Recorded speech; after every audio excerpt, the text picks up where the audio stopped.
Washington Report for this evening, June 19th, 2025. June 19th, 2025. All right, joining me as always is our DC correspondent, Jim Papp of theconservative.org. TheConservative.org, sorry. TheConservativeCaucus.org. All right, there you go. Ours, worldviewtube.com. Brought to you in part by our foundation, worldviewfoundation.com. Worldviewfoundation.com. You can also support us by going to worldviewtube.com/sponsors. Don't forget, I take Bella Grace, this elixir, every day, loaded with powerful ingredients. Collagen, peptides cut short so your body actually absorbs it. Helps your skin, your hair, your nail growth, your gut health, because you know what? Your gut's made of collagen, has collagen in the lining. Helps you stop leaky gut. And then you got the astaxanthin that crosses the brain-blood barrier to take on the free radicals. You got the cat's claw, which is the anti-inflammatory. 80 clinical trials on it. You can find out more at worldviewtube.com/sponsors. Joining me now is Jim Paff. Hello, Jim. Hair's too short or needs to grow more, are you? What's that? Say it again. You're not saying my hair needs to grow or it's too short? No, I'm only speaking about myself. Listen, I really believe in supplementation, so I'm going to pitch your product a little bit there. That's really important stuff. Well, so thank there you. you go. I thank you. It's my hands used to crack and bleed like horrific for years and years, and I didn't know what to do. In fact, here's a picture of it. I couldn't do anything to stop it. That's actually on a good day. All that cracking and bleeding, that's actually on a good day compared to what it would be. But I just couldn't get that to stop. And it would crack, and then it would cover over, and then it would crack and bleed, and it was very painful. And then when I got on this Bella Grace in December of 2023, it all cleared up. And Dr. Lucky said I had a leaky gut, psoriasis, and all that's tied to that. Your gut's lining is made of collagen, and that helped you out. And that's just one of many benefits. You're Maha before there was Maha, so there you go. I was absolutely Maha before Maha. I was like Barbara Mandrell. I was country before country was cool. That's right, exactly. Logan doesn't know that song. No, he has no idea. Yeah. I had a crush on Barbara Mandrell when I was a kid. Oh my gosh, yes, every young guy. Yeah. Absolutely. Do you not? You don't even know what we're talking about, do you, Logan? You really don't. It's hilarious. It's a generational thing, that's for sure. Is. Should we show him a little bit of that? I don't even know if it's available out there. It is. There you go. Why are you laughing, Logan?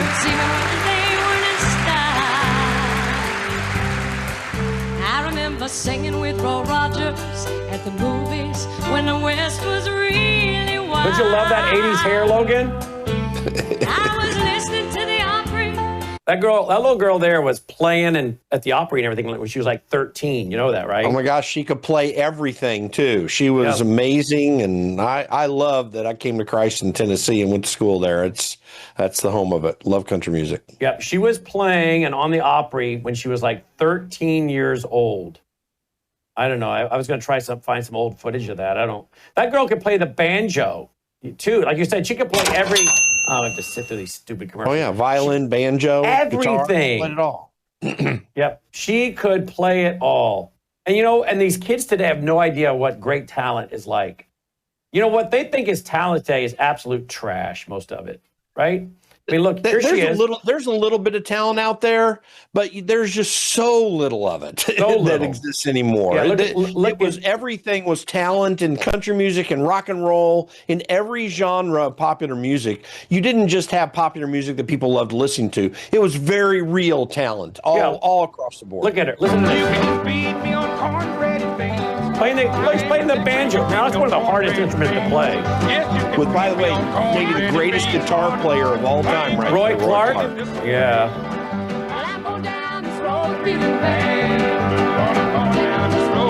Look at her playing that guitar. That's banjo, actually. Sorry, banjo, but oh well. I'm telling you, we're you know what? Forget DC politics. We're all tired of it. We're sick of the politics. Let's just talk. I hope I'm proof that people in DC are not shallow. Let's just talk music. Man, I really wanted it. Logan, find me a video of Barbara Mandrell at the Grand Ole Opry at 13.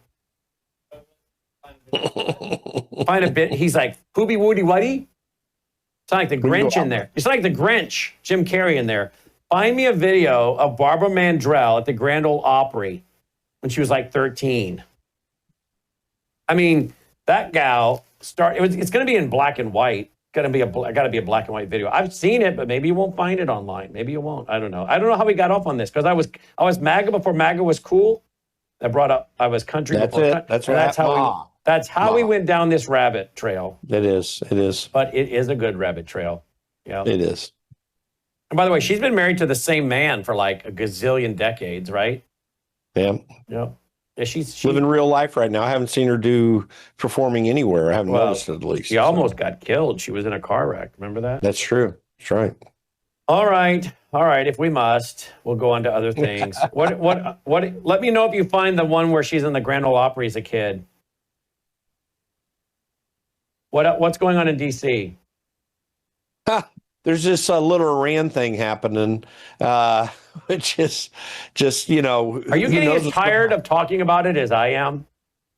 Yeah, in a way. I mean, you got to, because this thing's still developing, and Donald Trump's just put a 2-week timeline on the back end of this. Listen, I'm really pleased by the fact, in terms of having to talk about it, I'm really pleased by the fact that it really does seem to me that Donald Trump's just not trying to warmonger this. Now, he set a date certain here, and frankly, I don't think Iran's going to come through with it. And I'm a little concerned about what may be happening, but I am glad that Donald Trump's not just this reflexive, sit back and do nothing person. Nonetheless, this is what's going to be consuming what we think about for some time now, and so we got to talk about it. All right. So where do you think it's all going? I mean, we ask everybody else's opinion. Why not yours? Right?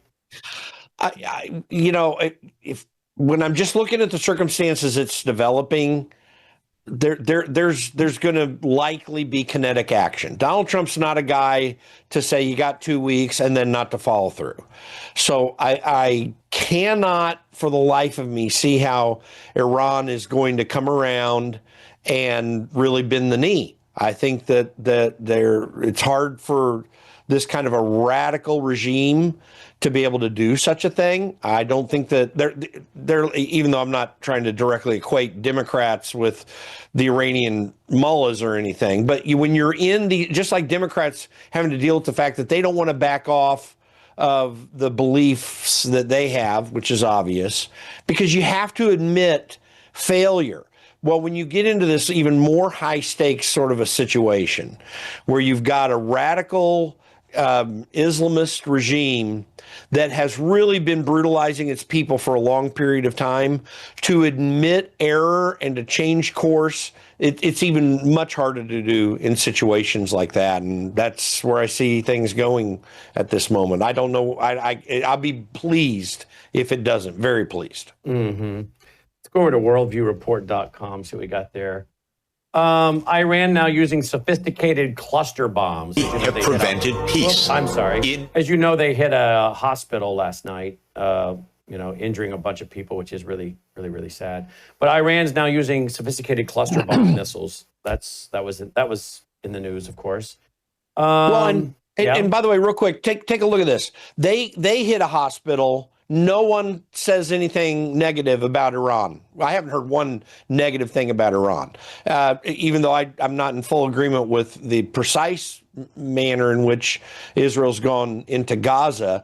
They do anything where we know that Hamas purposely puts citizens in harm's way so that they can have the narrative. They always get the narrative. I just find that really interesting. Yeah, I do too. Hey, talk about Tennessee. I don't think we talked about this yesterday. If I did, please tell me. Supreme Court yesterday ruled on my state of Tennessee, where we're not going to be allowing the pushing of transgenderism on children in surgeries. Supreme Court delivers crushing blow to transgenderism and a resounding victory for parental rights. Supreme Court delivered a 6-3 decision on Wednesday. So there you go. Yeah, I wish I had it quickly handy. I didn't know we were going to talk about it, but this is a really important decision. Clarence Thomas's concurring opinion, John Roberts wrote the opinion on this. Clarence Thomas's concurring opinion is really, really amazing, because the thought that there would be state actors that would bypass parental authority over children, which should be a sacrosanct concept, except in rare cases of physical and sexual abuse. And there are reasons to break that barrier, but they must be very severe. That we have bypassed parental authority and we've put children under state authority. And what is so obscene about it in this day and age, I mean, it's one thing when there are political ideological differences and they want to go after homeschoolers, which is obscene and absurd itself. But when you go to the point where the state authorities, as is in California and now is in the law in states like Colorado, when you have the state say that young children can be mutilated because some quote unquote expert says that they've got gender dysphoria, that is the most obscene form of government that there is. Clarence Thomas specifically addressed that issue. And one of the things that he said in there that I thought was very, very important is he made the point that states have a right to demur when it comes to the authorities. Individuals have a right to do that as well. And we have left this idea that the individual has rights that are secured directly for them by God. We have entirely left that idea. And the concept of parental authority works in that. John Locke made a case in 2 Treatises of Government that all government has its roots in the family. The parental authority is the beginning point of government in societies, and we cede some authority to provide security, and that security is there for military and some very rare things. Actually, the Constitution does a good job of limiting what those things are, but it should never go beyond that. We're in an age of government control, and it's really scary, and I'm so glad the Supreme Court made the right decision on this. But that idea that the government ought to be able to allow young children to be mutilated, and I'm talking even prior to preteen years, is obscene. It should never be allowed in a culture under any circumstances. And yet, was it Sotomayor who says that the Supreme Court has, abandoning the transgender children and their families, and claimed that the court was somehow, undermining its whole function for existence?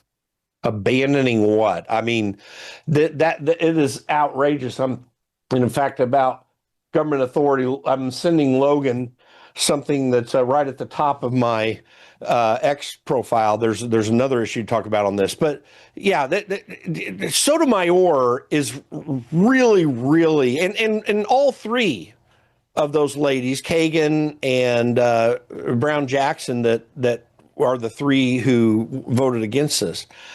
They have no idea where freedom comes from, where constitutional governance as America knows it comes from.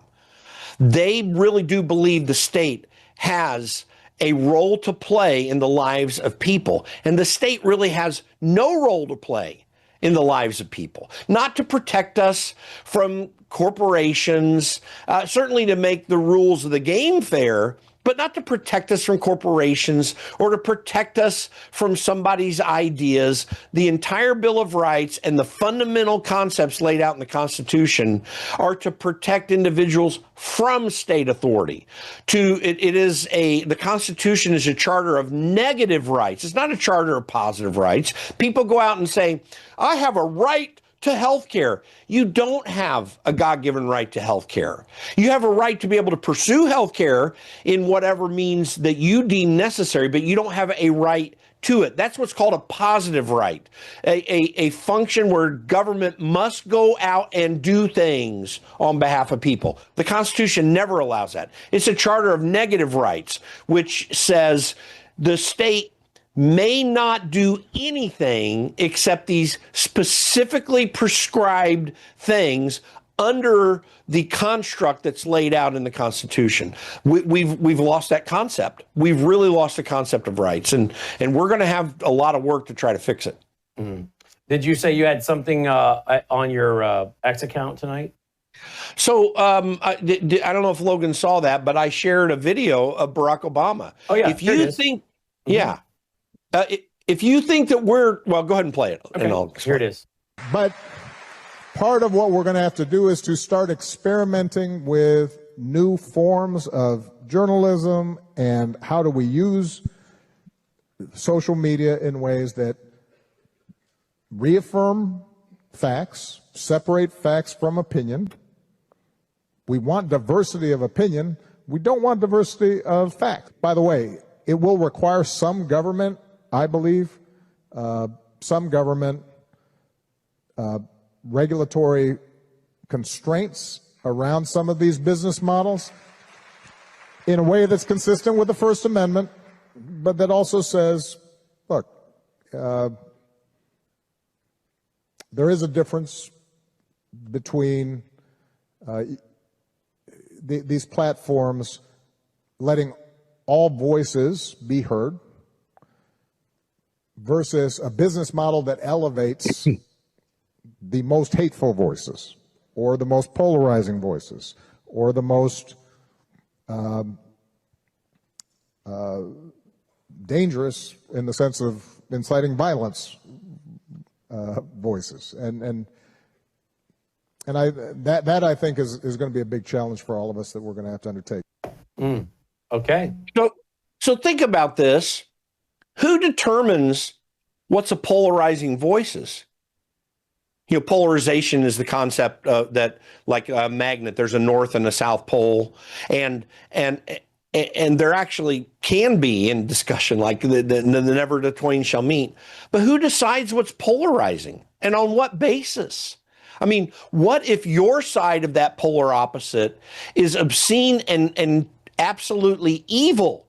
Then someone needs to come and polarize it and clarify your evil. That they want to decide through government how to do that. The First Amendment gives no authority to government at all.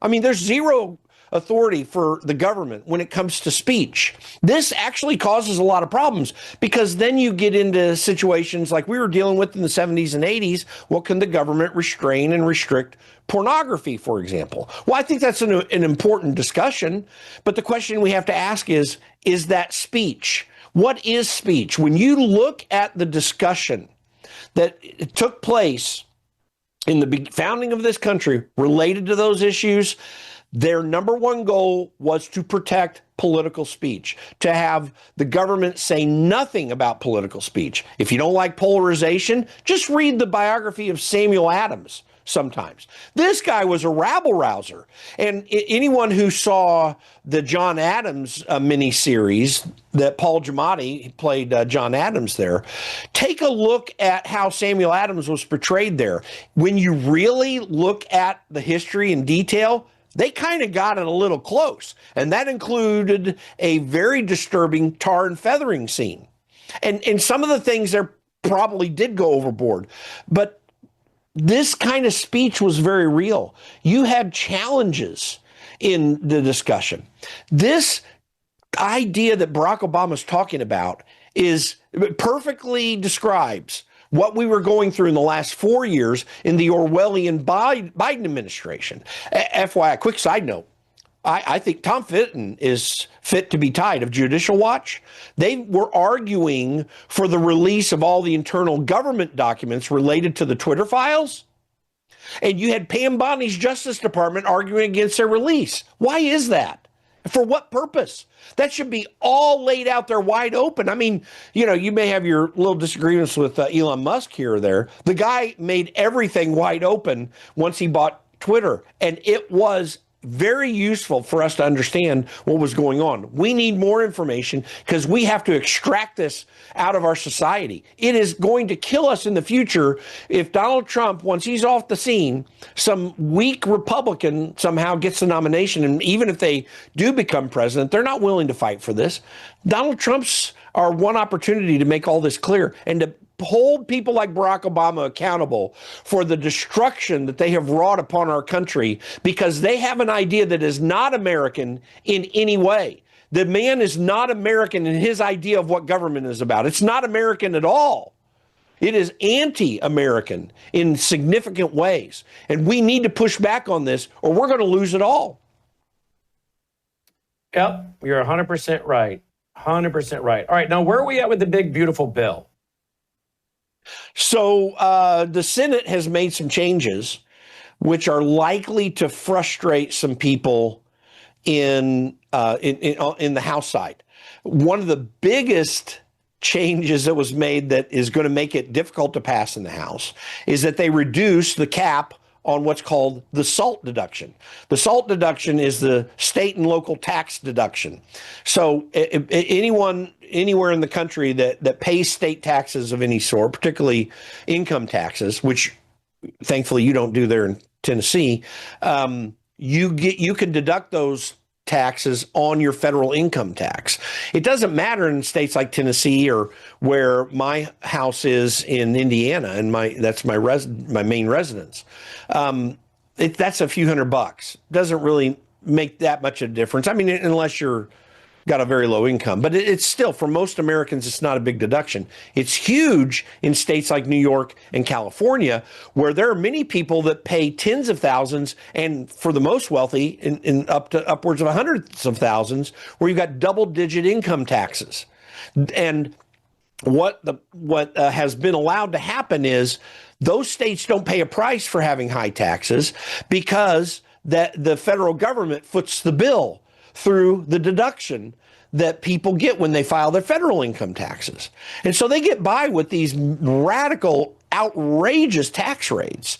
Well, some Republicans, about 6 of them in the House, want that deduction to go back because they think they're going to win votes in their congressional districts, which they're not going to do.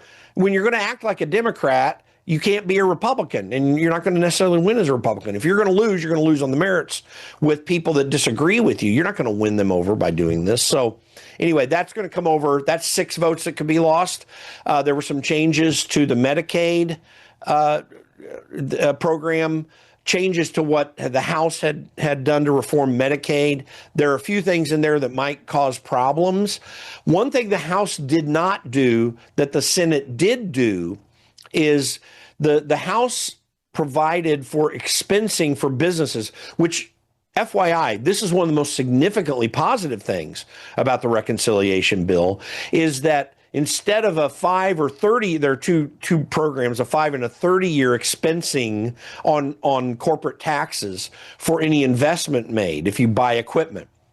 They drew it back down to a year in the House. That's very good because you're not going to get the kind of investment you need to grow an economy if you have to wait to expense it out over some multiples of years. So you need to do it up front because that's where the real risk is.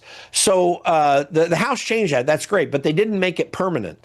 The Senate made it permanent. There were some people in the House that argued against it. So now what's got to happen is, with these and some other changes that the Senate made, the House has got to agree upon it, and they have to pass it. And that's going to be up in the air because of some of these factions that I'm talking about. I do ultimately think it's going to pass, not the kind of cuts to government that I would hope for, but you're going to have these tax changes made permanent. And that is going to be one excellent aspect of this legislation. And then we got to get on to the rescission packages, hopefully $500 billion to $1 trillion of which the Trump administration will send over so we can take the next step. I'm going to deal with this on Brennan House Live tonight, but CBS News is reporting that Trump administration boost monitoring of possible Iran-backed cells in U.S. as Trump ways strike, sources say. Now, this is something that I, of course, have been warning about in my radio shows, TV shows, and my documentaries for years with experts that are, many of them former intelligence officials. And of course, we know from federal trials that these Islamic cells are here. I want to put that article from CBS News with this one also from the New York Post that came out today. The story came out yesterday, New York Post article today. Border Patrol agents shut down massive drug smuggling tunnel between Tijuana and San Diego.